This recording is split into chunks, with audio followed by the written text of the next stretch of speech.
noite a todos e todos.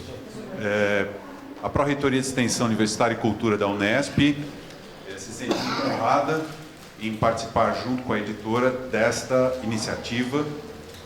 Ela faz parte do Festival Centenários. O Festival Centenários é uma programação extensa na universidade, com atividades realizadas nas 23 cidades em que a Unesp está presente em todo o estado de São Paulo, e é composta por mesas redondas, concertos, espetáculos, exposições, e tem como objetivo não apenas a lembrança dessas efemérides, mas proporcionar oportunidades como essa para que reflexões críticas possam ser feitas a partir dessas efemérides. O que isso significa, o que isso pode significar para a nossa realidade atual.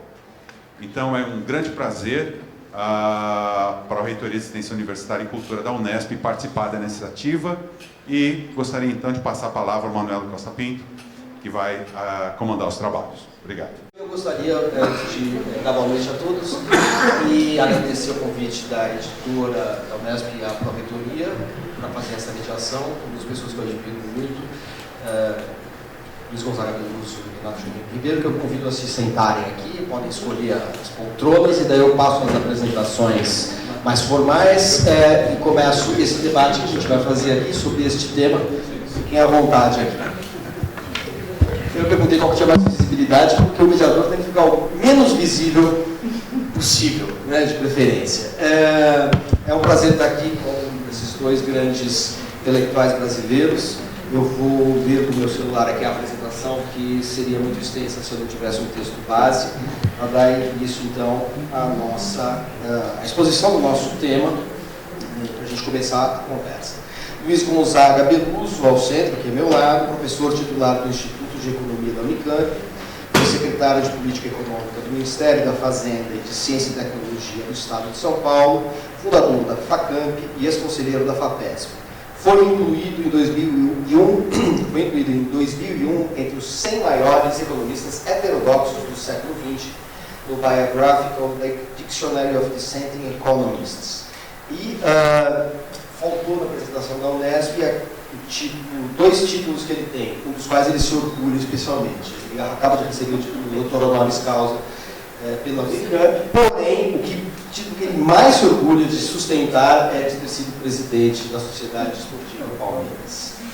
Renato Janine Ribeiro foi ministro da Educação do Brasil em 2015, é professor titular de Ética e Filosofia Política na Universidade de São Paulo, e professor visitante de várias universidades, que a gente não precisa nomear aqui, porque senão seria sempre uma informação um pouco restrita. Foi diretor de avaliação da CAPES e desde 2021 é presidente da SBPC, Sociedade Brasileira para o Progresso da Ciência, além de autor de inúmeros livros de filosofia política, muitos falando muito de literatura, para meu prazer especial, porque eu sou jornalista, trabalho com literatura, além de vários livros também sobre a educação no Brasil.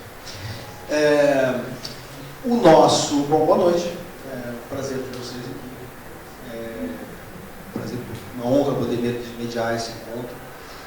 Esse título, Deformações e Deformações, Formações e Deformações do Brasil, por ocasião do bicentenário da Independência, se colocou, a partir de uma conversa que o Gésio Bonfim Gutierrez, da Unesp, teve comigo e com alguns outros professores da Unesp, para pensar que abordagem seria possível nesse momento. E eu, na conversa que a gente teve, a gente chegou à conclusão de que o Brasil é um país que tem esse paradoxo, ou essa contradição, talvez, de que criou uma linhagem muito homogênea e forte de intérpretes do Brasil, né, autores que a gente qualifica como sociólogos ou historiadores que são intérpretes do Brasil, Sérgio Buarque de Holanda, Gilberto Freire, Caio Prado Júnior, enfim, e discutem a formação do país. É um tema recorrente na sociologia, recorrente nos ensaios que tentam descrever a nossa cultura e a nossa história, a nossa sociedade de diferentes pontos de vista, sociológico, antropológico, enfim. econômico. E esse tema da formação e da identidade brasileira, esse tema migra, permanece sendo discutido na semana de 22, que faz 100 anos esse ano de 2022, e em vários estudos bem posteriores já a esse momento em que surgem os grandes intérpretes do Brasil. Como, por exemplo, num livro fundamental que traz formação no título, a formação da literatura brasileira, do Antônio Cândido, que foi o grande crítico literário do Brasil. Ou seja, o tema da identidade, da formação, é um tema recorrente na nossa cultura. E eu falei que tinha uma contradição, porque a gente observa que a nossa identidade problemática, ela tem uma série de deformações, assimetrias, desigualdades, fissuras, o edifício da nacionalidade ou da construção do país-nação, que contrastam com essa obsessão em discutir a própria identidade, né? Quer dizer, uma das coisas que me ocorre justamente é isso: por que, já que isso não é algo comum a todos os países, por que se discutiu tanto a questão da identidade brasileira, da nacionalidade brasileira, da formação do Brasil? Salvo engano meu, isso é algo que ocorre em poucos países. Eu sei que na Alemanha, por exemplo, eu já tive oportunidade de ler discussões dessa natureza, sobretudo em romances. Dr. Fausto, por exemplo, tem inúmeras discussões sobre a questão da germanidade ou do caráter alemão.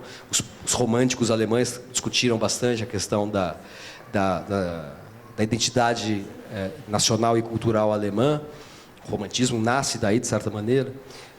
Mas a gente não encontra isso em todos os países, né? A gente não vê tanto os franceses obcecados com a sua francesidade, galicidade. Renato Janine Ribeiro pode falar, inclusive me corrigir aqui, mas eu não vejo tanto isso. E a questão é o seguinte: a discussão sobre identidade, para eu parar de falar, a questão da identidade, por que ela é tão recorrente no Brasil?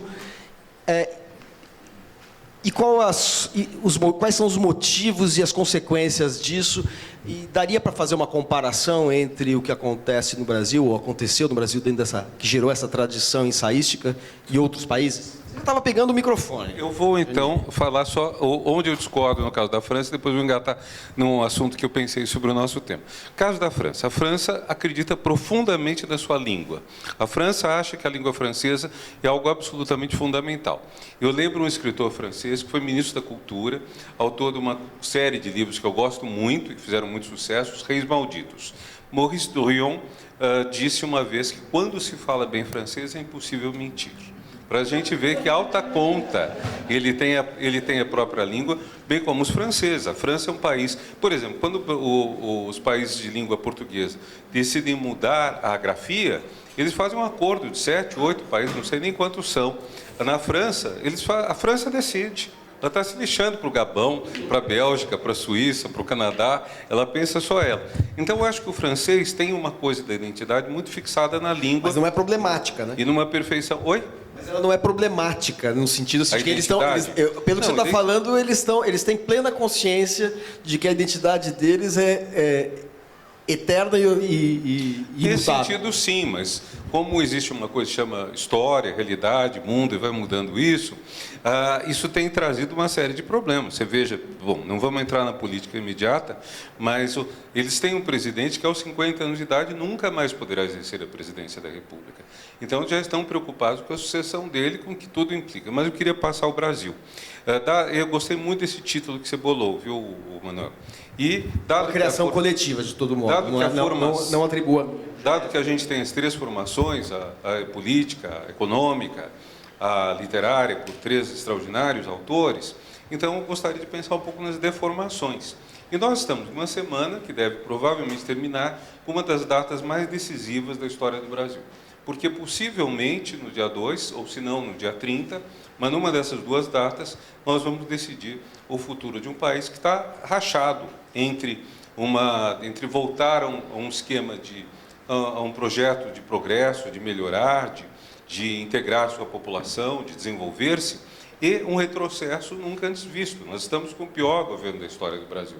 Talvez no período colonial tenha havido algum ruim, eu não conheço bem a história colonial, mas desde a independência nenhum governo foi tão ruim, e é uma discussão tremenda e às vezes ociosa, mas pode ser uma discussão de bar ou uma discussão de mesa acadêmica, o que é fruto da inépcia, o que é fruto da maldade, o que é planejado para destruir, o que é destruído porque eles seriam idiotas, a gente não sabe isso.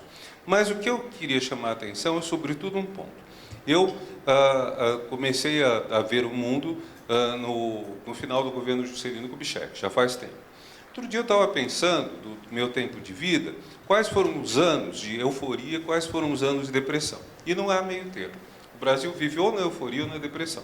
Governo Juscelino, euforia.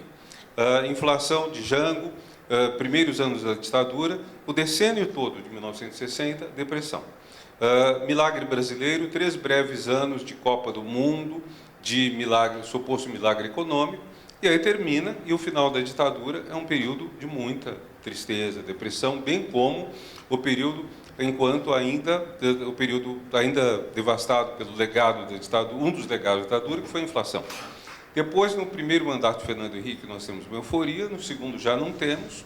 Lula nos dá, digamos, do seu terceiro ano de governo até o segundo da Dilma, uns 8 anos de uma certa euforia, e daí em diante a gente caiu na depressão de novo. Aí eu somei os anos. Dá 20 e poucos anos de euforia e uns 50 anos de depressão. Esse período, digamos, de 54 até hoje, que são quase 70 anos, né? Bom, enfim, quase 70 anos, é verdade, a conta não está errada. Mas o que é muito estranho nisso é não haver meio termo. Nos períodos de euforia a gente se comporta um pouco como uma cigarra da fábula. Nos anos de depressão, parece que o meu mundo caiu. É um remake da Maísa, mal feito. Mas, quer dizer, a gente não vê como sair desse inferno. E acho que a gente teria que ser capaz de chegar a uma coisa mais construtiva, sabe? Quer dizer, quando estiver num momento em que as coisas estão muito boas, a gente preparar o momento posterior. Por exemplo, uma das coisas que eu vejo, aquele que eu considero o melhor governo da história do Brasil, o governo Lula, um dos problemas que eu vejo no governo Lula é o fato de que o PT, que era um partido intensamente ético, que durante 20 anos, seus primeiros 20 anos, lutou pela ética, consistindo isso em combate à miséria e combate à corrupção. No governo, o PT combateu a miséria, com bastante êxito, também enfrentou a corrupção, sim, armando melhor a CGU e outros órgãos, mas ele não fez um discurso ético.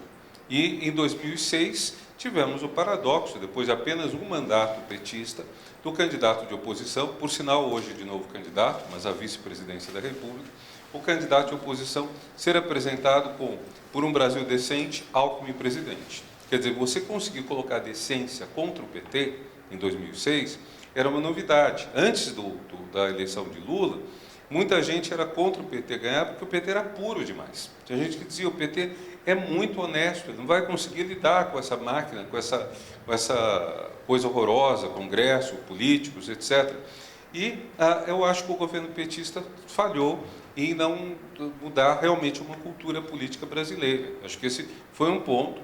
Eu penso que se ele tivesse enfatizado no fato de que a maior tarefa ética no Brasil é vencer a miséria, ele teria conquistado melhor os corações e mentes. Se as pessoas que foram beneficiadas pelas políticas dos governos petistas tivessem sido, de alguma forma, mais... se elas tivessem uma noção melhor, se tivesse sido comunicado a elas melhor, que não era apenas uma questão de comer carne, de comer melhor, não era apenas uma questão de entrar na universidade pública, quem nunca tinha entrado, mas era um projeto de justiça para o país, eu acho que talvez o legado tivesse sido mais forte. Porque agora nós estamos na possibilidade, no próximo mês, de reverter essa desgraça toda que se abateu sobre o país, mas eu acho que uma das prioridades é não deixar mais que a serpente choque seu ovo, sabe? O ovo da serpente tem que ser realmente tirado de cena, né? E esse é o ponto que eu acho que talvez seja uma coisa importante para nós, sair dessa gangorra, que é uma tremenda deformação, né? Para pegar o termo do título. Meluso? Eu acho que questão que o Renato levantou, né, é uma questão crucial. Né? Do meu ponto de vista, eu gosto de abordar essa questão das formações e deformações. Eu tenho alguns vícios, né? Como todos nós, intelectuais, temos vícios, né? Às vezes mais vícios que virtudes. Né? Então, eu vou expor um vício meu, que é tratar as coisas da forma do processo de avanço dialeticamente. Como é que foi o avanço, a formação e as deformações? Né? Vamos pegar lá nos anos 30. Né? Nos anos 30, a Grande Depressão e a Revolução de 30. Né? Quem é que, na verdade, fez esse movimento que acabou se transformando no primeiro passo para Olha, nós tivemos a Semana de 22, né? Que foi uma coisa importantíssima no autorreconhecimento do país. Né? As pessoas dizem, não, a Semana de 22 foi uma coisa que veio de fora para dentro. Isso é uma interpretação tosca, na minha opinião. Veio de fora e veio de dentro. Você pega, por exemplo, Mário de Andrade, né? Um escritor maravilhoso. Eu estava relendo outro dia Pauliceia Desvairada. Né? E o que era São Paulo daquela época? Era uma cidade que, na verdade, estava se modernizando à custa da economia cafeeira, né? Com, digamos, carências e características muito negativas, sempre marcada por esse suposição paulista. Vocês me desculpem, eu sou paulistano e filho de italiano, então posso falar com autoridade, a suposição paulista de que nós somos melhores que os outros, que me aborrece profundamente. Né? E isso está marcado até hoje, aqui em São Paulo. As pessoas que prestam atenção sabem disso. Mas eu queria voltar à Revolução de 30, né? Em que nós sofremos, o café caiu, sabe qual foi a queda do preço do café? Foi 60%, caiu o preço. O que o nosso Getúlio Vargas fez? Que o Getúlio Vargas, qual era a formação dele, digamos, filosófica? Ele era positivista, né?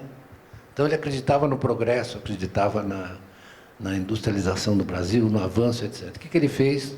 Queimou café e perdoou as dívidas dos cafeicultores.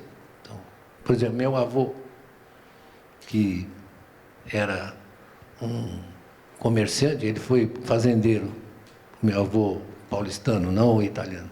Meu avô italiano foi carpir café lá na fazenda dos Almeida Prado. Mas o meu avô paulistano perdeu tudo, porque os bacanas paulistas não pagaram as dívidas. Não é? Então, minha avó teve que ir para São Paulo para montar uma pensão, onde, felizmente, meu pai foi morar e conheceu minha mãe. Mas eu quero dizer o seguinte, esses momentos são importantes a gente perceber as questões que foram colocadas ali. E a gente não pode esquecer, diante desses, digamos, formações e deformações, que antes da Revolução de 30, você teve o Manifesto 3 de Outubro dos militares, dos tenentes. Né? Quando a gente fala dos militares aqui, a gente não pode deixar de considerar que eles fizeram um manifesto muito progressista, muito modernizador. Né? Tem um livro que vale a pena ler, que é do Sais, aquele menino, História, que conta a história. Né? Então, o Brasil estava, desde a digamos, da Primeira República, você tinha vários momentos, várias manifestações na verdade, inconformidade com aquela situação do país. Né? E a Revolução de 30, porque a crise foi muito violenta, ela acabou permitindo que isso aflorasse. Eu quero dizer que eu sou muito materialista, então eu acredito nos movimentos das estruturas. Certo? Então, o que nós observamos ali foi o seguinte, a desgraça do café provocou uma reação, essa reação do Getúlio, que não foi tranquila, como vocês sabem muito bem, né? O Getúlio inicia o processo de industrialização, já havia uma indústria um pouco, digamos, inicial ali, que nasce da própria estrutura da economia do café, porque a economia do café ela criou uma divisão do trabalho que permitiu, por exemplo, o surgimento das indústrias reunidas Francisco Matarazzo, né? Por que elas faziam? Eles produziam um pouco de tecido, banha, né? Comida, alimentos, né? E ajudaram aqui São Paulo tivesse essa diversidade, né? Inicial, né? Porque era uma coisa muito assim muito modesta do ponto de vista da estrutura industrial, né? Então, quando o Getúlio inicia realmente a industrialização, convocando os empresários brasileiros para se mobilizarem, né? Isso teve uma trajetória um pouco, digamos, lenta, né? Aí o Renato falou do Juscelino, né? Para nós chegarmos ao Juscelino, nós tivemos que atravessar a Segunda Guerra, em que o Getúlio driblou na área, porque, posso falar driblou na área, né? Ninguém liga, porque ele fez um gesto para a Alemanha nazista e, ao mesmo tempo, recebeu o Roosevelt aqui, né? E o Roosevelt, que era uma figura, ele disse que ele e o Getúlio foram que conceberam o New Deal. Quer dizer, está fazendo uma gentileza, né? Está fazendo uma gentileza, visivelmente. Mas ele disse isso no Palácio das Laranjeiras. Falou. E, de fato, o Getúlio tinha essa obsessão com a modernização do Brasil, né? E como é que chama mesmo? Aqui marchas e contramarchas, não, formações e deformações, aí ocorre uma deformação, que no movimento político da época nós tivemos o surgimento do integralismo, não é isso? Integralismo e o atentado comunista, a intentona de 1935. Né? Um desastre, porque isso suscitou o quê? O golpe de 37, né? Golpe de 37. E isso vai avançando, o Brasil continua tratando de maneira imperfeita a sua industrialização. Eu vou simplificar. No pós-guerra, né? No pós-guerra, o nosso Dutra, general Eurico Gaspar Dutra, né? Que parece que foi aos Estados Unidos em 45, o Roosevelt já tinha morrido, era o Truman. Diz que ele foi cumprimentar o Truman falou, how do you do, Dutra? Ele falou, how do you do Truman? Eu não sei se é verdade, mas é o que inventaram, né? Mas o fato é que o Dutra fez uma política econômica muito liberal. Muito liberal. Nós tivemos uma invasão de importações, tinha uma loja ali na Praça do Patriarca, que era uma loja de brinquedos, meu pai me levou lá e era tudo brinquedo importado, né? Ele destruiu o balanço de pagamentos brasileiro. Aí elege o Getúlio em 51. Né? Ele retoma a industrialização, né? Retoma o projeto. E aí esse ponto que eu queria falar sobre o retrocesso. Foi uma avalanche de oposição ao projeto do Getúlio que termina no suicídio. E aí isso juntou quem? Juntou os bacanas de sempre, né? Juntou uma parte da classe média brasileira, sobretudo paulista, que tinha uma aversão pelo Getúlio, né? Então é claro que teve o erro do Gregório Fortunato, que foi lá fazer o atentado, etc. E o Getúlio se suicidou e fez uma carta maravilhosa, a carta do suicídio do Getúlio. Mas, na verdade, o avanço sempre da economia brasileira, nós não podemos esquecer que na eleição de 55 foi eleito Juscelino Kubitschek, né? Na eleição de 55 houve uma tentativa de bloquear a posse do Juscelino, que foi enfrentada pelo general Henrique Duffles de Teixeira Lott, que outro dia eu escrevi um artigo sobre ele a partir de um livro chamado Soldado Absoluto, porque ele era de uma correção, de uma dignidade, de um compromisso com a disciplina do Exército e com o Brasil, né? Aí foi candidato, vamos às contramarchas, foi candidato à presidência da República contra o Jânio Quadros, né? E eu vou fazer uma observação aqui, muito, talvez não muito agradável, que é o seguinte: depois daquele brilho do governo Juscelino, que o país avançou, não em todas as áreas, porque do ponto de vista da igualdade não foi assim tão bem, mas ele completou a industrialização brasileira, Juscelino. Fez mesmo 50 anos em 5. Nós conseguimos trazer o que acontece com a China hoje, ou de receber investimento estrangeiro de uma maneira avassaladora, era o Brasil. O Brasil, vocês precisam se lembrar que em 1957, portanto, alguns anos, uma década e pouco depois do fim da Segunda Guerra, a Volkswagen veio para o Brasil.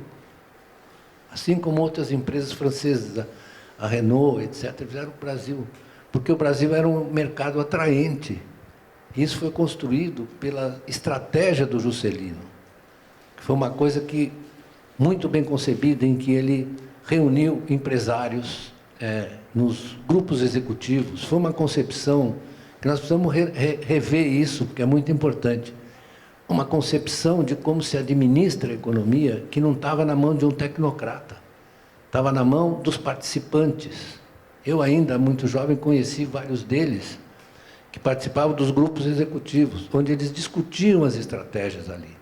Foi uma construção que eu não sei por que nós abandonamos, né? Porque aí veio o varre-varre Vassourinha, né? Vocês se lembram disso? Jânio Quadros, varre-varre Vassourinha.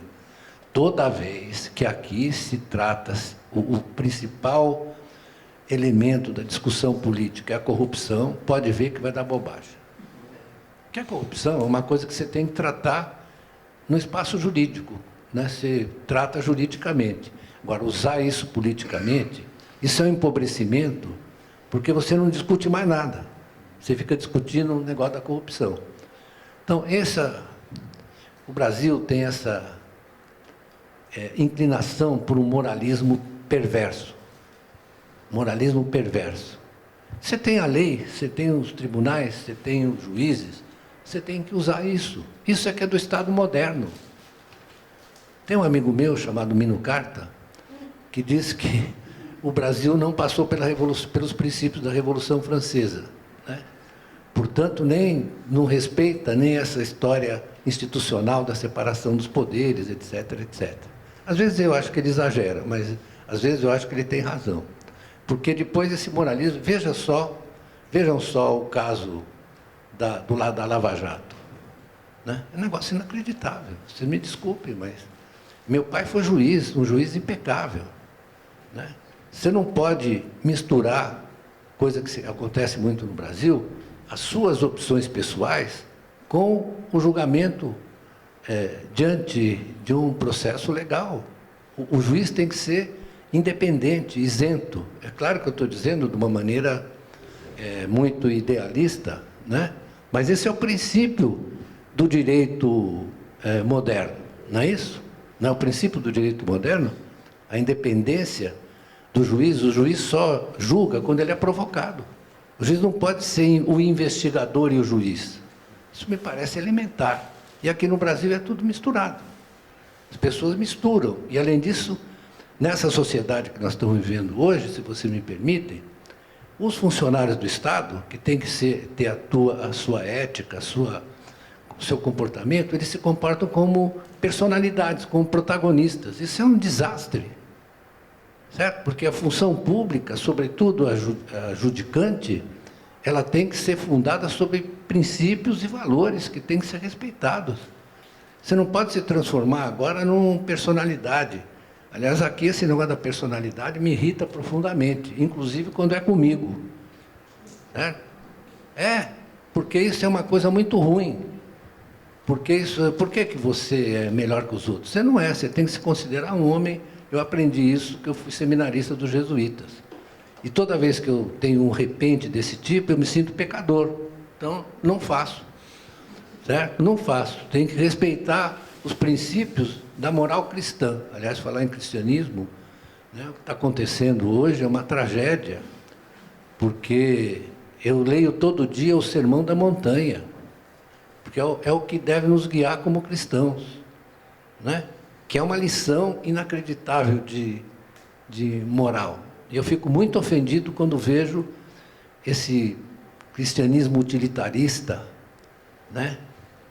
Que é praticado, não vou falar aqui que eu não quero criar uma guerra religiosa, mas é um negócio inacreditável, né? Você lê que os pastores no Ministério da Saúde ganharam 5 milhões fazendo... O que é isso? É uma deformação do cristianismo. Teologia da prosperidade para eles. Isso. Exatamente. Eles não entenderam o meu Max Weber. Fazer uma Desculpe, eu estou aborrecendo assim, vocês. O mote desse encontro é, a partir do bicentenário da independência, né, discutir a questão de como a nossa formação foi problemática, a ponto de um lado, ser tão discutida por toda a bibliografia a respeito do Brasil, ou ter formado uma bibliografia tão importante a respeito da identidade brasileira. E porque, não obstante essa obsessão pela formação, nós temos tantas deformações. Vocês já começaram pelas deformações, eu atribuo isso, sem dúvida alguma, ao momento que nós estamos, né? 5 dias exatamente antes de um dos momentos mais decisivos da história que todos nós testemunhamos, que é a data do primeiro turno das eleições. Mas eu gostaria de perguntar uma coisa, assim, tentando resgatar um pouco a ideia original. Esses intérpretes do Brasil, o Cid de Freire, Sérgio Buarque de Holanda, Celso Furtado, a gente poderia colocar Manuel Bonfim, autores que a gente pode... Oliveira Viana, vários autores de várias vertentes, inclusive, a gente tem vários intérpretes. Mas tem um que localizou a questão brasileira de maneira talvez não tão sistemática, mas identificou isso, inclusive no seu livro de caráter autobiográfico, que é a minha formação, que é o Joaquim Nabuco, identificou como grande traço deformador da formação brasileira o regime escravocrata, a escravidão como marca indelével. Outros atribuem as nossas deformações originais, né, o nosso pecado original, ao modelo, talvez, extrativista, colonialista, seja lá qual for. Eu não tenho nem repertório, comparado com vocês, para recapitular aqui todas as teorias possíveis. Mas gostaria de saber se vocês têm uma particular preferência por alguns dos diagnósticos sobre aquilo que é deformante ou deformado na nossa formação. Seria a escravidão, que é algo que hoje é retomado pelos movimentos identitários de uma maneira que a gente não via há 15 ou 20 anos, né? Essa questão da escravidão. Ou seria, vamos dizer assim, a nossa condição, enfim, a nossa condição periférica, como nação que tem essa particularidade, né, de ser um país de colonização europeia, cuja população autóctone foi praticamente dizimada, e tem uma população que veio da África, mas nunca passou pelo processo de representatividade, e, portanto, é um país europeu todo torto, né? A gente é um país europeu todo torto. É diferente, por exemplo, da Índia, né? Se a gente pensar a Índia, a gente tem um processo, se a gente pegar, por exemplo, dois grandes países, né, entre os grandes países do mundo hoje, a Índia com mais de 1 bilhão de habitantes, o Brasil com 220 milhões de habitantes, nós temos 2 países que foram colonizados, um pela Inglaterra e outro por Portugal. Quando a Inglaterra sai da Índia, embora o inglês seja ainda uma língua, enfim, uma língua franca, uma língua de contato, a cultura indiana, ela rapidamente recupera assim a sua identidade, a sua origem, que é anterior e sobrevive ao processo colonial inglês. No Brasil, a gente sabe que isso não acontece, né? As culturas autóctones, os chamados povos originários, né, eles foram praticamente dizimados e os africanos nunca tiveram memória no Brasil, eles nunca transplantaram uma memória para o continente americano. Então nós temos uma memória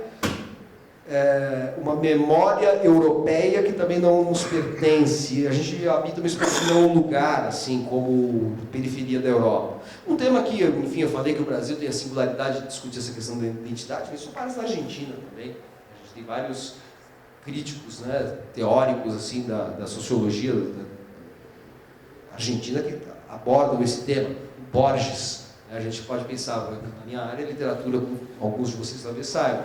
A gente tem 2 textos fundamentais sobre a literatura brasileira e argentina, escritos com um intervalo de 50 anos, que são um texto do Machado de Assis e um do Borges. Né? Eles foram escritos com um intervalo de 50 e 60 anos, e os dois falam a mesma coisa, de que existe Machado de Assis fala de um sentimento íntimo, que ela classifica, que caracteriza a literatura brasileira, que é algo que é uma característica que introduz uma nuance na cultura europeia. Da mesma maneira como o Borges fala, é uma mudança de perspectiva da literatura europeia, mas ela está dentro dessa tradição da cultura europeia. A gente não pode falar a mesma coisa da cultura indiana ou da cultura chinesa, ou da cultura, sei lá. Chinesa não é o caso porque não chegou a ser um país colonizado, mas várias culturas africanas, por exemplo, que recuperaram suas raízes logo depois do processo de descolonização. Então eu queria saber se existe algo do Brasil que vocês veem como definidor dessa formação gauche, dessa formação, enfim, deformada de origem. Seria escravidão, como diz o Joaquim Nabuco, enfim, ou o que seria, vamos dizer, o X da questão? O Buziris, como se dizia antigamente. Onde está o Buziris? Olha, eu tenderia a pensar na escravidão e na colonização. São 2 formas de heteronomia muito profundas. Quer dizer, nós temos um país que nasce com esse nome, adquire esse nome, a gente aprendeu na escola que os índios chamavam o Brasil de Pindorama, mas o Pindorama não era o Brasil, não era o território brasileiro, nem sei o que exatamente era chamado de Pindorama, qual era a ideia, mas enfim. A Constituição do Brasil é uma Constituição feita de fora, né, pela colonização. Há uma colonização que já começa com a escravização, é inseparável da escravização, até porque o Brasil é uma espécie de grandes Açores, grandes ilhas adjacentes, onde se vai tentar fazer algo equivalente ao que Portugal fazia nas ilhas que ocupou no século XV, e algo diferente do que fez na Índia, porque na Índia Portugal pretendia realmente trazer a riqueza essa que só iria achar o equivalente, com ouro, 200 anos depois. Então, a primeira exploração do Brasil mesmo, para valer, depois do pau-brasil, é a cana, se eu não estiver enganado, né? O ciclo da cana. Aliás, curioso, né? Que eu acho que quando você pega os ciclos da história do Brasil, você vê coisas que dão prazer, né? É o açúcar, é o ouro, é o café, é Brazilian Wax, hoje, se a gente quiser passar para um lado um pouco mais divertido, talvez, da vida. Mas, enfim, há toda uma coisa assim de que o Brasil é um país que produz... Você esqueceu do futebol e carnaval, né? Você esqueceu do futebol e carnaval, né? Também, né? Mas é como se o Brasil desistisse, talvez... Bom, isso daí eu estou entrando em literatura mesmo, na ficção. Né? O Brasil existisse para dar prazer ao mundo. Mas, como diz o Monteiro Lobato certa vez, se o Brasil sumisse, talvez o mundo parasse de tomar café, mas não muito mais coisa, vendo isso 100 anos atrás. Agora, realmente, a colonização e a escravização são duas coisas extremamente ligadas entre si e são o que deixa no Brasil uma situação de despossessão, por assim dizer. Né? Não somos donos de nossa própria... Deixa eu te perguntar uma coisa, assim, a sua descrição é engraçado, porque assim, a sua descrição corresponde, aí para mim é uma coisa meio enigmática, ela corresponde também ao que aconteceu nos Estados Unidos. E por que o destino dos dois países foi tão diferente? Não, é totalmente diferente, porque os Estados Unidos são povoados por fugitivos de uma perseguição religiosa, que chegam lá e, primeira coisa, fazem um pacto. eles estabelecem um autogoverno muito evidente, enquanto o Brasil começa já com capitanias hereditárias, com donatários que têm autoridade sobre as populações aqui. Os brancos locais, os brancos da colonização, não têm o poder que têm os brancos norte-americanos. Então, você vê, se a gente olha a costa estadunidense, a gente vai ver Massachusetts, a gente pode dizer norte dos Estados Unidos, talvez mais democrático, mas olha as Carolinas, que são do sul e são ocupadas quase um pouco depois e têm o mesmo perfil de autogoverno. Então, no Brasil, houve um autogoverno, sim, nas câmaras municipais, que depois foi detonado com ato adicional durante a regência que constituiu as assembleias provinciais. Mas esse autogoverno nunca foi significativo. Você pode explicar um pouco isso melhor, assim, só para a gente que não... Eu imagino que muitas pessoas aqui não conheçam... Eu sou historiador, Não, mas o que eu conheço é o seguinte: no período colonial, você tem a importância das câmaras. Agora, as câmaras são eleitas pelos homens que têm mais dinheiro, né? Não tem muita coisa, não tem... o branco pobre, ele está numa situação miserável. Quer dizer, apesar de ele ter a liberdade, ele não tem uma situação que equivale, me parece, a dos brancos nas colônias da América do Norte.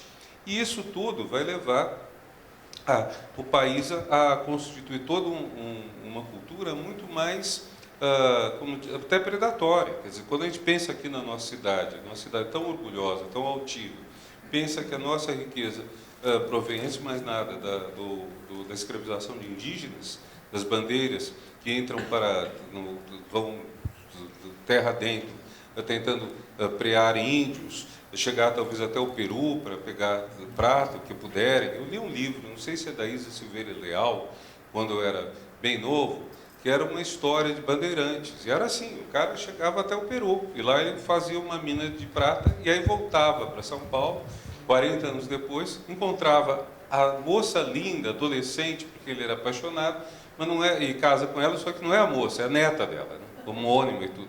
Então, mas quer dizer, é o quê? Uma aventura de predação, de espoliação. E acho que esse ponto da espoliação é muito forte. Talvez não seja casual enfim, que haja tanta disposição a destruir a natureza no Brasil.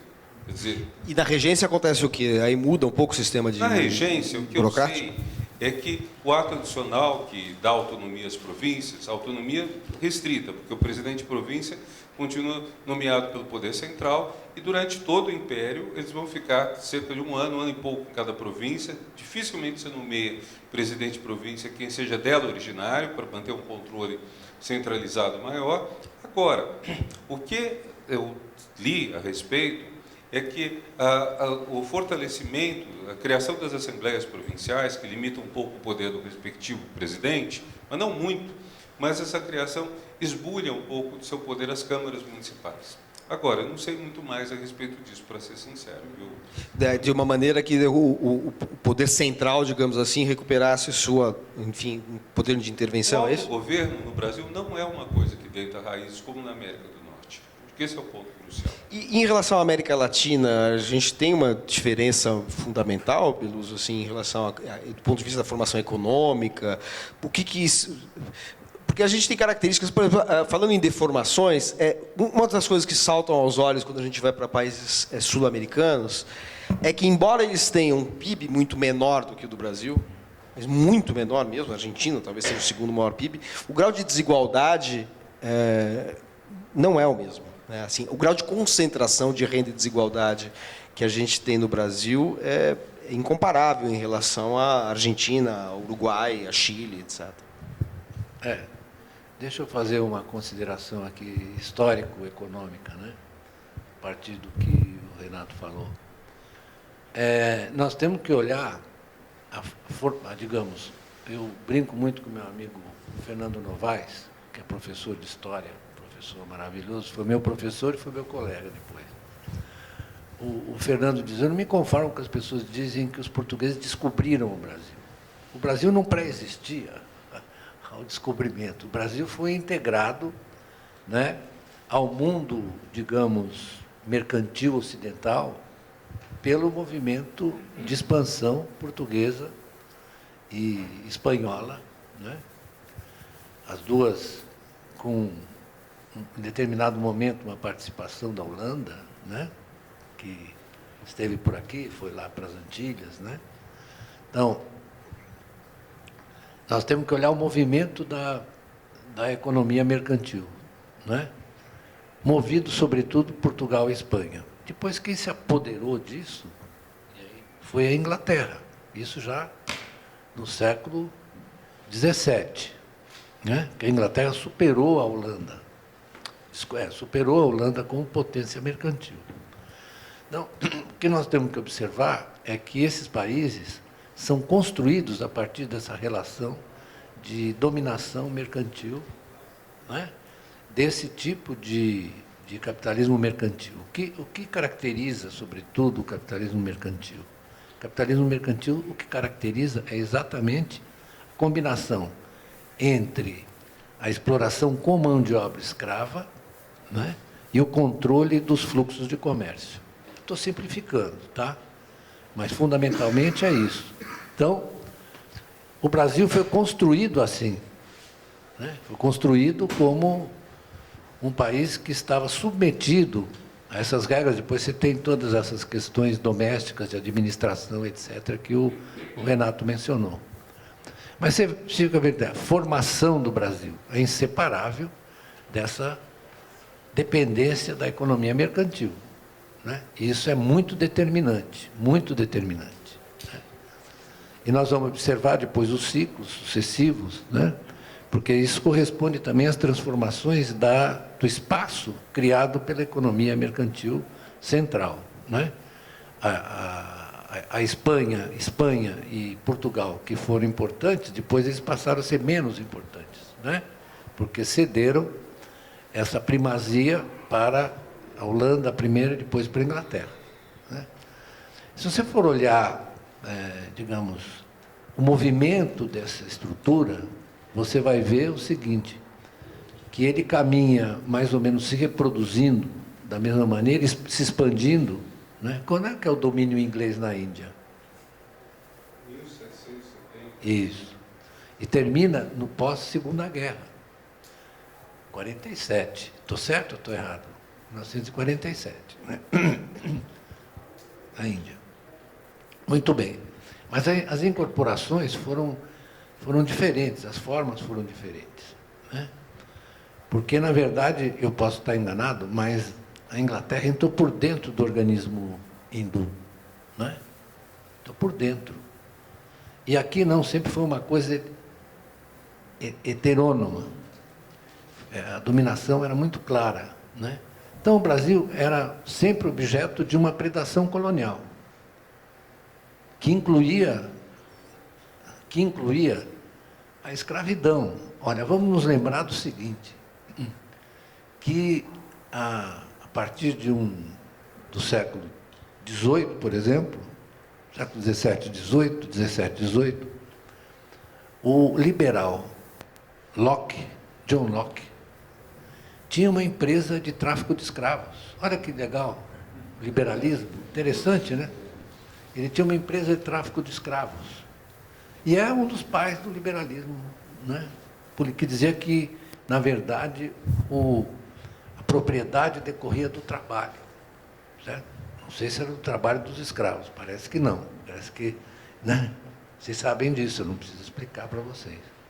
Então, o Brasil atravessa esse período todo, né, sob o guante da colônia, que como ele disse muito bem, é a colônia e a escravidão, que são as marcas registradas desse país aqui. Pra vocês terem uma ideia, né, quando é que é a abolição da escravidão aqui?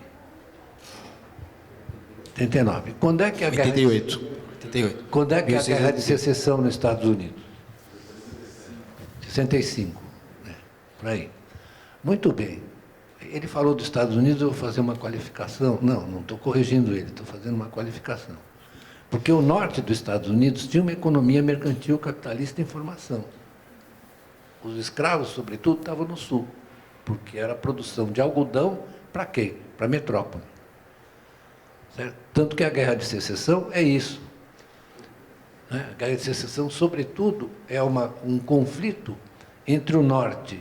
Nós vamos esquecer que os Estados Unidos, né, que é interessante isso, Teve um dos Founding Fathers, chamado Alexander Hamilton. Então, vou contar para vocês o Alexander Hamilton. Ele escreveu logo em 1795, vejam isso, 1795, ele escreveu um texto chamado Relatório das Manufaturas, que ele diz o seguinte: nós precisamos trazer as manufaturas, e a Revolução Industrial estava dando os primeiros passos, né? Primeiros passos. E ele escreveu o Relatório das Manufaturas, que ele diz o seguinte: não dá para esse país avançar, isso depois da Guerra de Independência, se nós não tivermos um projeto manufatureiro para os Estados Unidos. Ele criou até um banco chamado Primeiro Banco dos Estados Unidos, que depois eles removeram. Mas eu quero dizer assim, o projeto americano de industrialização é muito precoce, é muito antes do que as pessoas imaginam. Então, isso dá uma diferença incrível entre Estados Unidos e o Brasil. Porque o Brasil, para pensar na industrialização, ele teve que passar o Império, a Primeira República, etc., sempre em cima ou do café ou de outra coisa que você queira. Mas o que eu quero dizer é que isso é fundamental para a gente entender qual é a trajetória dessa sociedade, dessa economia, né? Porque, como disse o Renato, a colonização americana, ela foi lá com uma questão religiosa, né? E os que, inclusive, tem uma inspiração do Max Weber a partir da coisa americana, certo? No livro dele, Do Espírito do Capitalismo, ele trata disso, não é? Como o protestantismo, o espírito do capitalismo desenvolveu. Quem é que foi para os Estados Unidos, para o lado dos Estados Unidos? Foram os protestantes, os puritanos. Foram os puritanos, né? Então, isso é uma coisa importante, porque isso tem um impacto cultural muito grande. E aqui não. Aqui você teve na verdade, dependência da religião católica e da conivência, digamos, da Igreja Católica com a escravidão. Conivência. Eu sinto muito dizer isso, mas foi conivência. Então, essas trajetórias, elas são muito importantes para a gente entender o que aconteceu depois, né? Que, como disse o Renato, nós nunca perdemos esse viés escravista. De jeito nenhum. A sociedade foi fundada. Olha, vou falar para vocês. Isso se transportou para outras nacionalidades. Vou falar, os italianos que vieram para o Brasil eram tratados como substitutos dos escravos. Certo? Não é? Eram os italianinhos. Né? Todos eles vieram para trabalhar, substituir a mão de obra escrava, e foram tratados de maneira semelhante. Muita gente não sabe disso, né? Mas, talvez eu que seja mais velho, me lembro muito bem ainda de São Paulo, nos anos 40, que você tinha um tremendo preconceito contra os italianos. A expressão carcamano vem daí, né? Carcamano é porque você roubava na balança, né? Mas, né? É engraçado, tem, Beluso, aqueles... eu sempre puxando a brasa para a sardinha da literatura, mas você tem dois autores portugueses, brasileiros, quatrocentões, que fizeram obras de sátira. Antônio Alcântara Machado e o João Bananelli, que chamava Alexandre, isso, sei lá, mas era brasileiro. Era brasileiro, quatrocentão, e fez o João Bananelli, que escrevia em português macarrônico. Você fez uma observação muito importante.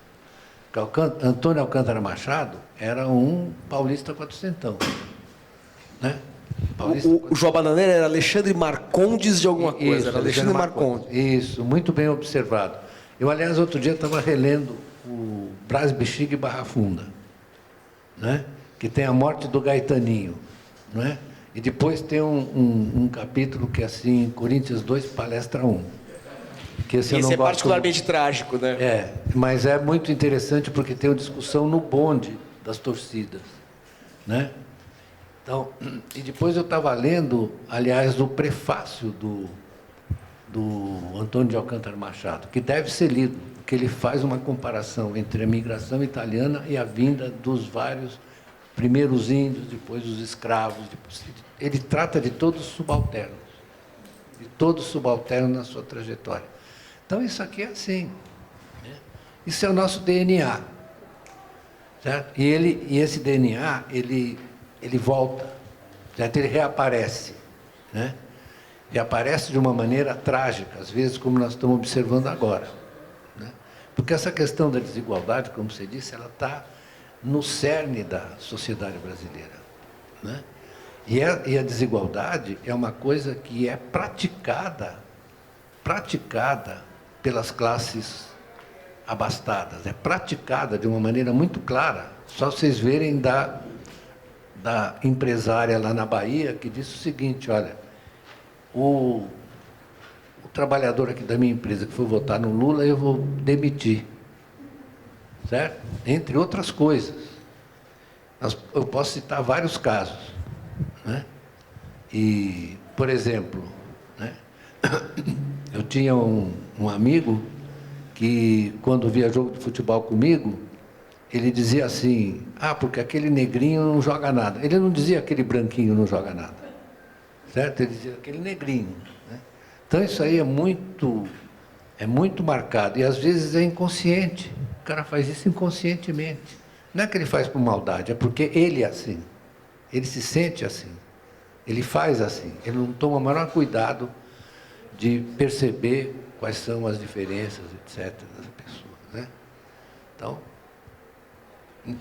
Renato, no Brasil de hoje, essa subalternidade, ou exercício dessa transformação de alguns estratos em estratos subalternos, você vê uma mudança, quer dizer, você vê algum estrato específico que tenha se tornado, depois do negro, enfim, do africano, do indígena originalmente, depois do negro, o italiano, como disse o Beluso. Você vê hoje, no Brasil contemporâneo, algum estrato que se tornou subalterno dentro de de um exercício programático de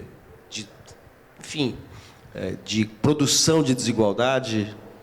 Eu diria que a gente está assistindo hoje ao processo inverso. Quer dizer, de algumas décadas para cá, e não é um fenômeno apenas brasileiro, os grupos subalternos começaram a alçar a sua voz. É um processo bastante complexo, que em parte é fruto das lutas dos próprios grupos subalternos, em parte também dos aliados que eles obtêm nos grupos mais tradicionais, etc. Isso que o Beluso contou me lembra algo que está no livro da professora Silvia Lara, historiadora, professora da Unicamp. Ela conta que os bisavós dela, acho que eram bisavós italianos, chegaram para trabalhar numa fazenda e, na hora de servirem a comida a eles, foi servida num coxo.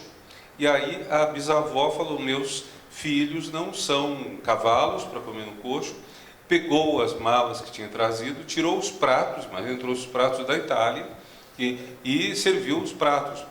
Quer dizer, mas a forma de tratar o italiano, o italianinho, como ele disse, era com tanto desprezo desse caso quanto tratariam os negros. Embora digam que não sei se teria sido o conselheiro Vergueiro, quem foi que teria feito a conta e concluído que saía mais barato, isso na década de 1880, a mão de obra livre do que a mão de obra escrava, porque não imobilizaria o capital. Essa é uma narrativa tradicional que eu ouvi de professores meus na própria faculdade, e que é uma narrativa que vai um pouco na linha de que foi o interesse dos dominantes que levou à abolição, não as revoltas dos escravos.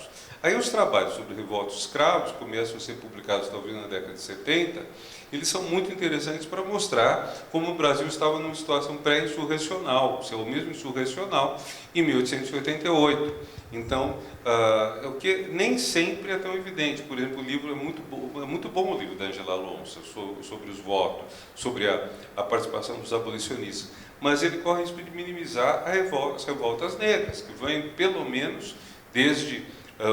vem 1580, provavelmente a criação do Quilombo de Palmares. Então você tem 4 séculos de escravidão, quase 4 séculos de revolta.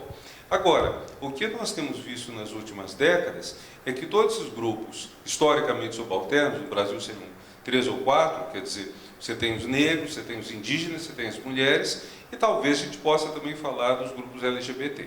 Se bem que cada um tem um perfil totalmente diferente, quer dizer, um perfil é de sexo ou gênero, ou 2 perfis são de cor ou etnia, e um perfil de orientação sexual. Então não dá para a gente fazer um sistema classificatório, porque são critérios diferentes.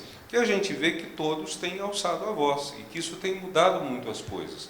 E uma das grandes características do Brasil nas últimas décadas é que cada vez mais eles querem ser ouvidos, querem ter espaço, e mesmo quando, por exemplo, quando Dilma foi tirada do poder, é curioso que, embora tenha havido um rumo conservador, embora o interesse do governo Temer fosse reduzir os direitos sociais e trabalhistas, o governo Temer não chegou a se opor às pautas identitárias, às pautas dos grupos minoritários. O governo que se opõe é o atual. Mas, enfim, existe, ou, por exemplo, você olha a mídia, nossa mídia é o que eles chamam de liberal, que na verdade é conservador, o que eles chamam de liberal. Mas a nossa mídia vê com muita simpatia esses grupos. O problema é como fazer para que não seja a velha rotina do império. Quer dizer, por exemplo, a minha orientadora inicial de mestrado, a dona Gilda de Melo e Souza, ela, no livro dela sobre a moda do século XIX, que depois foi editado pela Companhia das Letras, nesse livro ela descreve o processo pelo qual havia uma cooptação dos bacharéis mulatos para melhorar a inteligência da classe dominante e das moças bonitas e pobres para melhorar a beleza das classes dominantes. Mas, quer dizer, essa cooptação continua existindo. Quer dizer, existem vários processos pelos quais se procura identificar os talentos entre os jovens pobres da favela e depois integrá-los. Há uma novela que repassou faz um tempo, A Força do Querer. Eu não tinha visto a primeira vez, eu vi uns trechos da Força do Querer, no qual a Juliana Paz tem Bom, os atores são muito bons, né? Atores e atrizes. Mas nessa novela há um momento curioso, quando chega a unidade de pacificação, não aparece o nome, mas a ideia é essa, na favela, e aí o que nós temos? Nós temos um grupo de jovens favelados fazendo uma dança clássica. A ideia de que a favela foi liberada da opressão do tráfico é colocando uma mostra de cultura que não tem nada a ver com a cultura da favela. Embora eu prefira de longe a música clássica ao funk ou o que seja, teria muito mais sentido você ver uma outra coisa assim. Então acho que tem havido iniciativas importantes, boas, etc., mas essas iniciativas correm o risco de você acabar selecionando um negro, um indígena, e dizendo, bom, esse é aquele que nós vamos exibir para mostrar que eles têm voz agora. Isso é um problema muito sério. Uhum. E muita gente tem apontado hoje, quer dizer, estou falando de jornalistas e analistas políticos que nesse momento que a gente vive tão conturbado, um país tão dividido, ficam tentando identificar, enfim, as forças em jogo e as próprias, enfim, tendências ideológicas e os grupos emergentes que surgem e criam novas formas de prática política que contrastam com práticas antigas. Muita gente tem apontado o fato de que a esquerda do Brasil foi, de alguma maneira, catalisada pelo discurso identitário, que é um discurso que atende a grupos organizados da sociedade civil e das pessoas, de fato, subalternizadas, se é que essa palavra existe, mas que atendem muito também a uma demanda, encontra ressonância no meio universitário de classe média alta. E que abandonou, por isso, uma pauta efetiva que atinja vários grupos sociais e econômicos que acabam sendo, de alguma maneira, atraídos pelo discurso econômico de uma direita conservadora.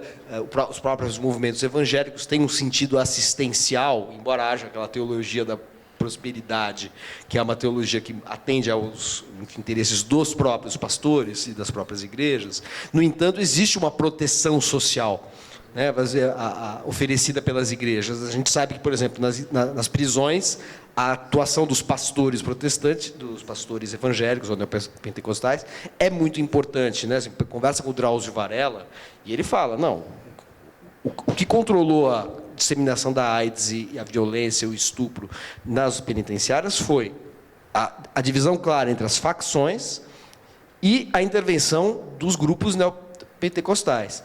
Então, assim, o preso, quando ele entra lá, o criminoso, quando ele é condenado e ele vai para a prisão, ele tem duas opções. Ou ele entra para uma das facções, que proíbem comportamentos abusivos sexualmente, etc., ou ele tem que aderir a um grupo neopentecostal, uma igreja evangélica, e seguir.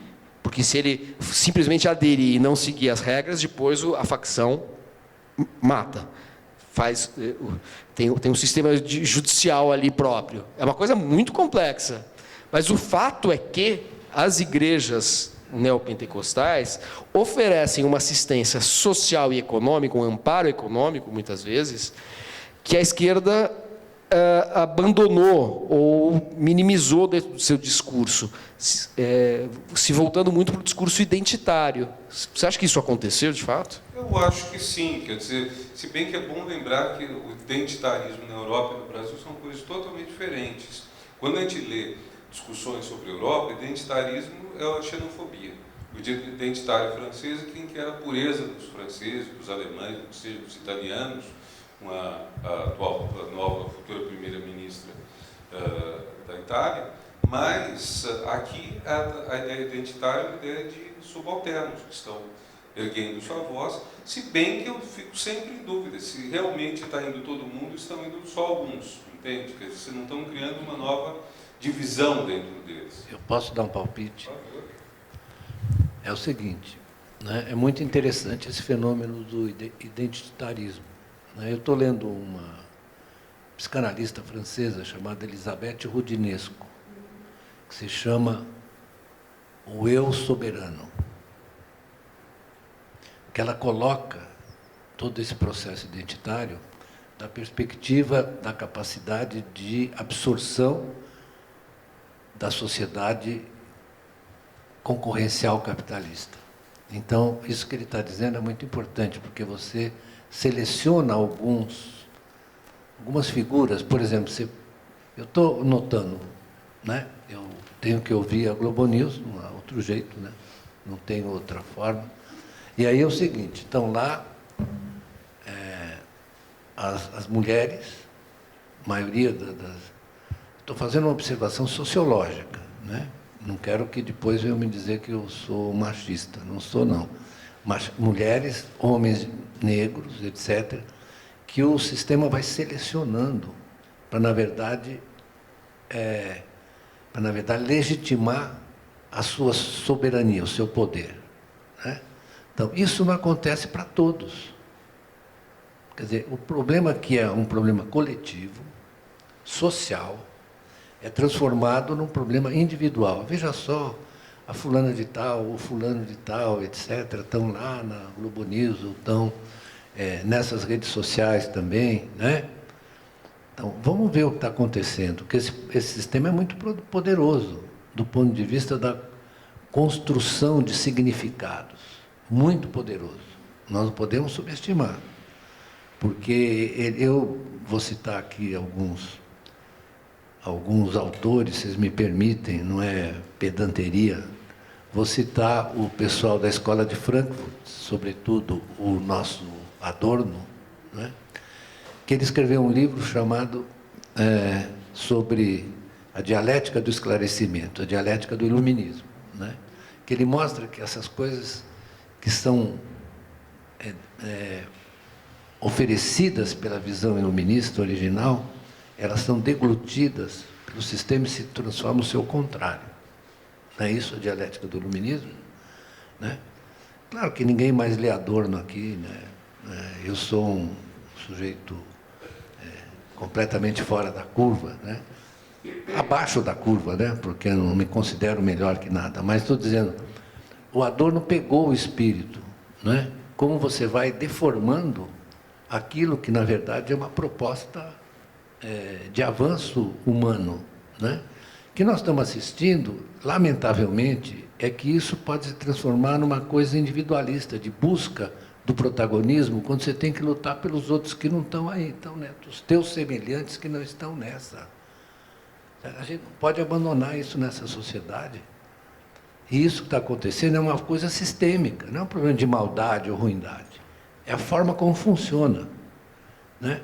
Aí vamos escapar de novo dessa visão do bem e do mal, do homem bom, do homem ruim. Não é, é sistêmico, é a constituição das subjetividades, das personalidades. É assim, desculpe eu falar isso, é muito chato, porque dá um pouco de angústia, mas eu vejo assim, né? Em vez de se transformar a questão da libertação das mulheres, dos negros, etc., dos LGBTs, é o projeto da igualdade.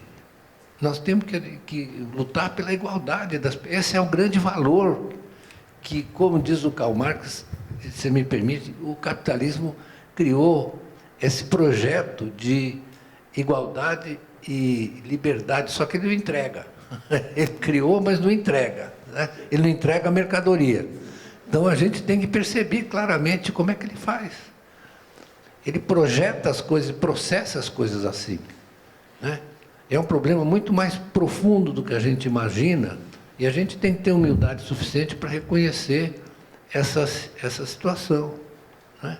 Quando você vê, por exemplo, as manifestações aqui de oposição à LGBT, a questão das mulheres, etc., você vê que isso nasce também de uma característica brasileira, que é não admitir a igualdade. Aqui não se admite a igualdade, vamos falar a verdade. Não adianta a gente enrolar, não se admite a igualdade. As pessoas têm essa inclinação a se sentir melhores que as outras. Essa que é a verdade. Isso ocorre na classe.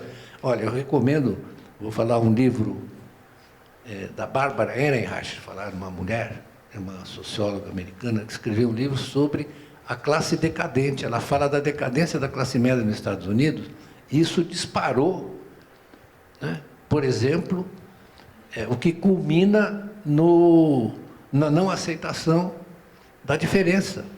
Vocês olharem o que é o Partido Republicano Americano hoje, é a invasão do Capitólio, vocês vão ver do que eu estou falando.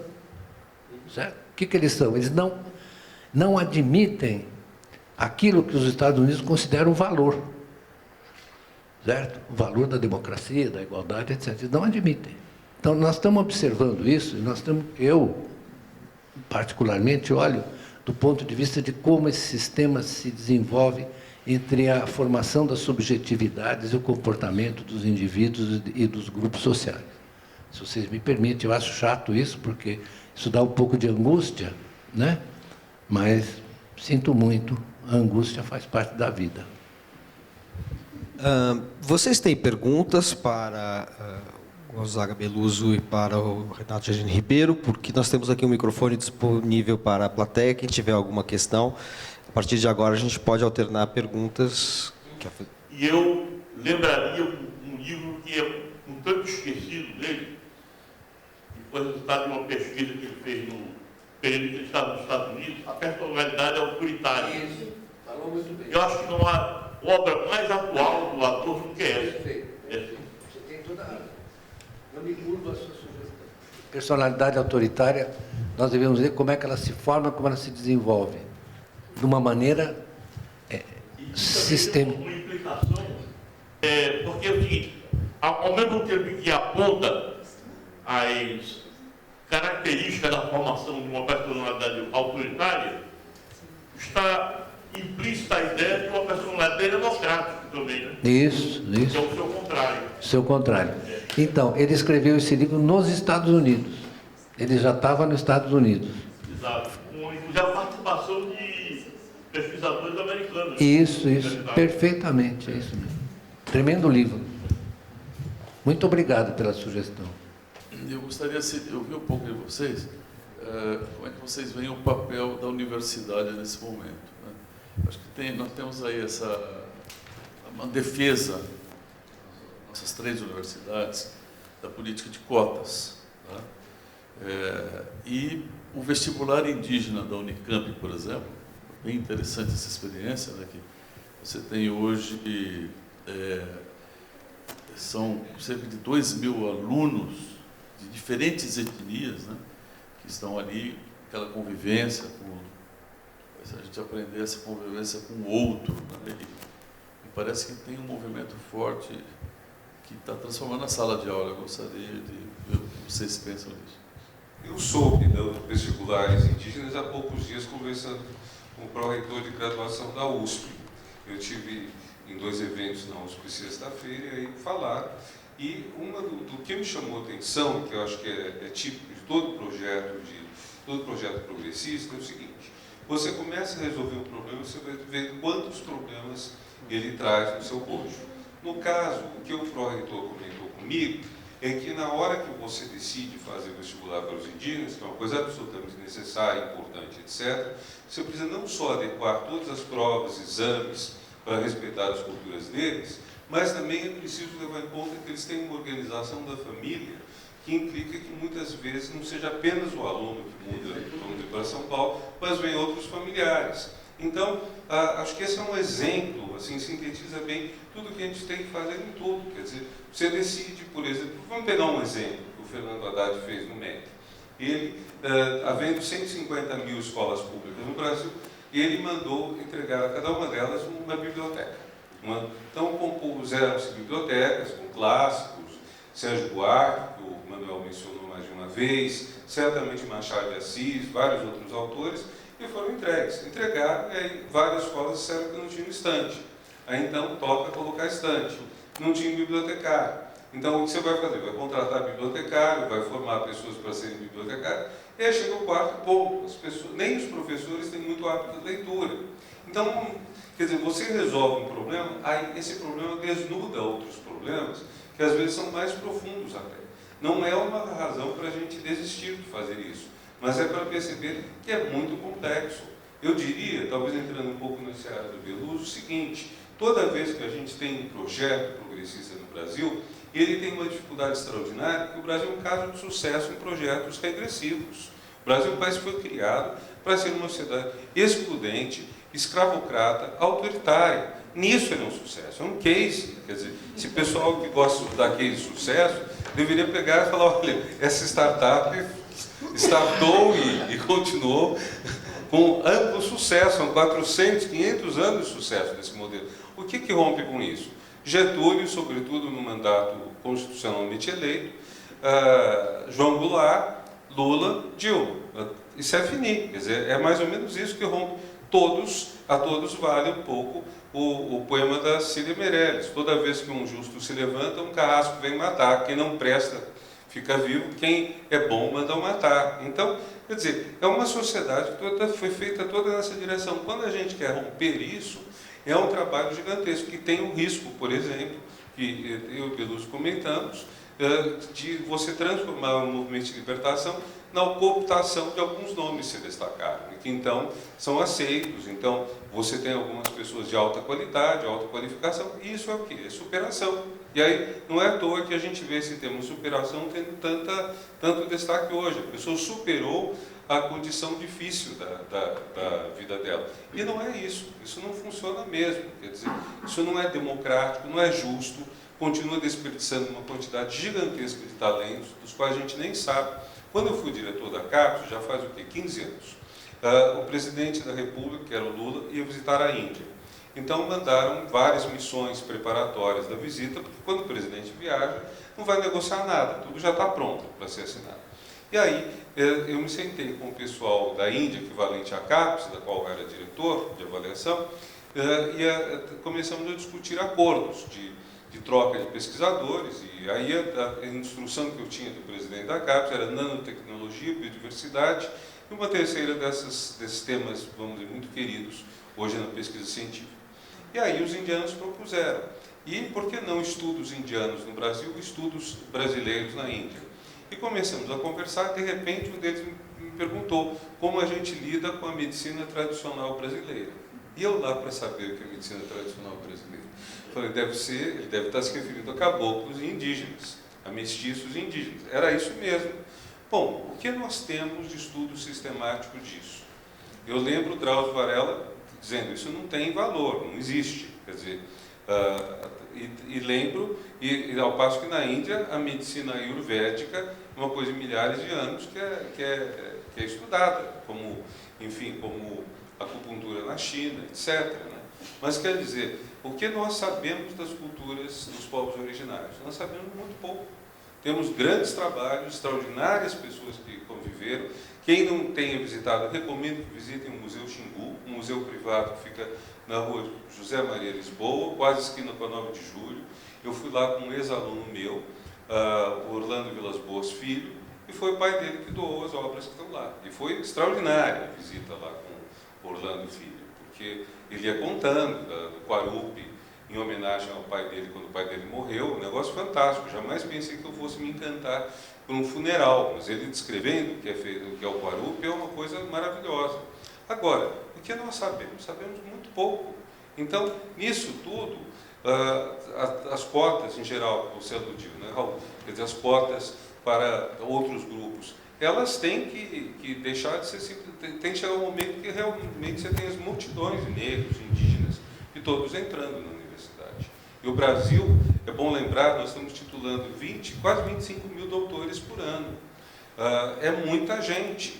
Não está tendo emprego essa gente toda, por quê? Porque não está tendo expansão do sistema de ensino superior. Tem que voltar a ter, porque a nossa população com um grau superior ainda é muito pequena. Nosso número de pesquisadores por 100 mil habitantes é muito pequeno, comparado até com países parecidos com o nosso. Enfim, é muita coisa que tem que ser feita. Eu acho que a gente teria que realmente discutir muito o que a gente vai fazer para build back better, como diz o Biden, como reconstruir para melhorando. Oi? Eu espero que sim. Beluso, gostaria de falar alguma coisa sobre a questão da universidade?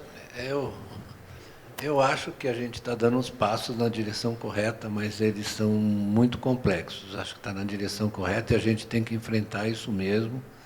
Tem que continuar com o programa de cotas, tem que ampliá-lo, porque, como ele está dizendo, é muita gente que está excluída da universidade. Muita gente, né? Eu, às vezes, fico um pouco preocupado com a universidade, de uns tempos para cá, eu posso estar fazendo um julgamento errado, ela se recolheu um pouco. Ela renunciou a participar do debate público, né? Não só ela renunciou, mas ela foi bloqueada também, né? E eu digo, isso é uma coisa, é uma coisa que, né, é muito dolorosa, mas ela é típica da sociedade de massas, né? A sociedade de massas criou essa dependência incrível dos meios de comunicação. Isso está cá entre nós. O meio é a mensagem do McLuhan, né, que piorou muito isso.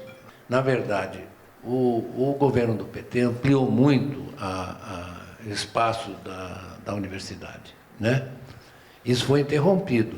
E fora o fato de que esse governo, desde o governo Temer, você subfinanciou as universidades federais.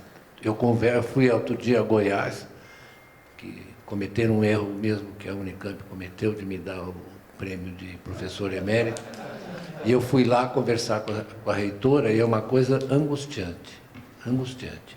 São Paulo escapou, porque tem autonomia financeira da universidade. Você foi um dos autores disso. Eu quero contar a história para vocês verdadeira, tá? Posso contar? Por favor. Então, Liguem os gravadores. eu estava na casa do Celso Furtado, com a minha amiga Maria da Conceição Tavares, recebo um telefonema do meu amigo Federico Mazzucchelli, que diz o seguinte: ele era secretário do planejamento do governo Quercia. Ele falou: o governador quer que você assuma a Secretaria de Ciência e Tecnologia, porque ele quer dar liberdade financeira para a universidade. Foi isso o recado que eu recebi. Estou contando a verdade. Eu falei: não vou, porque meu filho estava para nascer. Ele falou: não, você não precisa vir. Ele falou assim: você não precisa vir aqui todo dia, você pode vir assim uma vez por semana. Você acha que eu ia vir uma vez por semana, né? Aí cheguei lá e nós nos empenhamos para fazer autonomia. Mas não foi, eu quero dizer o seguinte: tiram o mérito.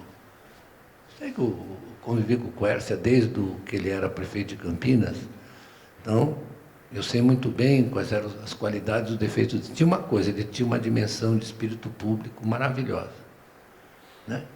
Ele falou, você precisa dar autonomia financeira, que a universidade não pode ficar pedindo dinheiro toda hora aqui. Então, isso foi muito importante para a universidade, mas não fui eu, foi o Oreste. Certo? Eu sempre fui o executor, eu fui o cara que executou o negócio, fiz direitinho, que eu sou comportado, né? E funcionou muito bem. É verdade ou é mentira? Até hoje. Então, funcionou É uma muito bem. participação, eu não sei se todo mundo aqui sabe disso, mas é uma participação no ICMS, né? Não é isso? É isso, é uma participação, uma taxa 2% do ICMS e vai para as... 9,75. Nossa, é muito mais, então. É 9,75. Começou com... Eu vou contar, então, a história. Por favor. Começou com 8 e coisa. Com 8. É. Você estava lá. Então, começou com 8. Então, numa discussão que nós tivemos, eu tive um ataque de palestrinice e saí da reunião. Saí e falei, desse jeito eu não fico. Aí veio ele atrás de mim, me puxou pelo ombro, falou, não, vem aqui, vamos discutir o percentual. Aí quem fez as contas foi o diretor financeiro da Unicamp, ele que fez as contas direitinho, tá? Com o Paulo Renato, né? E teve gente, eu não posso contar isso, teve reitor que ficou contra. Autonomia financeira? Sabe qual é o argumento? Eu não vou dizer quem foi, porque não é o caso. Dizia o seguinte, agora vocês arrumaram esse negócio de autonomia financeira, aí a disputa salarial vem aqui com a gente. Falei, meu velho, você quer ser reitor? Então vai catar coquinho, né? Você não quer ser reitor? Então aguenta a mão. E na verdade, e vou contar para você, teve gente que quis acabar com a autonomia financeira, governador. Agora nós estamos querendo mudar a Constituição do Estado. É o que eu briguei o tempo inteiro para fazer. E os caras... Você pode dizer qual foi que fez acabar? Pelo registro histórico. Pois é, você vê, eu fico constrangido de dizer pelo seguinte, porque eu, João Manuel, trouxemos dos Estados Unidos para a Unicamp. Né? Vocês já estão entendendo quem é, né? O Zé Serra. Não, eu não quero falar mal do meu amigo, até porque é chato, né? Mas ele um dia sentou ao meu lado, num jantar que nós tínhamos, eu, o João Manuel, ele mais um outro amigo. Ele sentou, foi eleito governador, ele sentou na cabeceira, num restaurante. Falou, eu concordo em tudo com o Luiz, menos com a autonomia financeira da universidade. Aí o João Manuel disse para ele, não mexa nisso, que você vai se dar mal. Mas ele mexeu. Vocês sabem que ele mexeu, né? Teve invasão da reitoria e tal. Aí ele me convoca, a mim e ao Carlos Vogt, para refazer o decreto que ele tinha feito. Você acredita nisso? Aí nós reunimos, você estava nessa reunião? Estava todo mundo ali, o pessoal das 3 universidades, aí nós discutimos e mudamos o decreto, né? Por quê? Porque essa é a cabeça de economista. Você desculpe eu falar assim, essa cabeça de economista, o cara quer fazer continha, ao invés de olhar o propósito mais importante, que era tornar as universidades independentes e tal, sem ter que pedir esmola, ficar pedinte lá como era, né? Então, Posso complementar com 2 coisinhas rápidas. A primeira é que, para rever o decreto, foi criada uma figura que não existe, o decreto interpretativo. Saiu o número 1, uma coisa assim. Quer dizer, como eles tinham que revogar e não tinham como revogar, eles interpretaram naquele sentido. Onde se diz sim, diga-se não. Era uma coisa meio assim. E a segunda coisa importante, o sonho de consumo de todas as universidades federais é a autonomia financeira. Então, quando você está no MEC, você vê que todas as universidades federais querem exatamente isso. Porque a situação, pegou fogo quando eu estava no MEC, antes até de eu estar no MEC, pegou fogo o Instituto de Química da Federal da Bahia. Bom, eles tinham que pedir autorização ao MEC para reconstruir o Instituto de Química. Isso não faz sentido, mas só essa... É isso. eu acho que a experiência atual está mostrando a importância de você ter autonomia financeira para você não ficar ao sabor das decisões arbitrárias de governos, etc. Você tira dinheiro, põe dinheiro. A universidade precisa de continuidade, porque pesquisa precisa de continuidade, né? Você tem incerteza na pesquisa, você precisa, na verdade, saber que nem toda vai dar certo, como, na verdade, é de praxe, né? Então, eu acho que isso é uma conquista das universidades paulistas, que não se deve a mim, vou repetir, se deve ao governador Orestes Quercia, que me usou como instrumento de fazer, mas é isso que ele fez e que é invejável. Por favor, você se apresente, faça a sua pergunta e depois eu vou passar a palavra para o pró-reitor.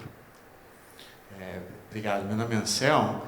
Professor Beloso, só um comentário que o senhor fez, gostaria de ouvir mais um pouco sobre o seu comentário um pouco irônico do Locke.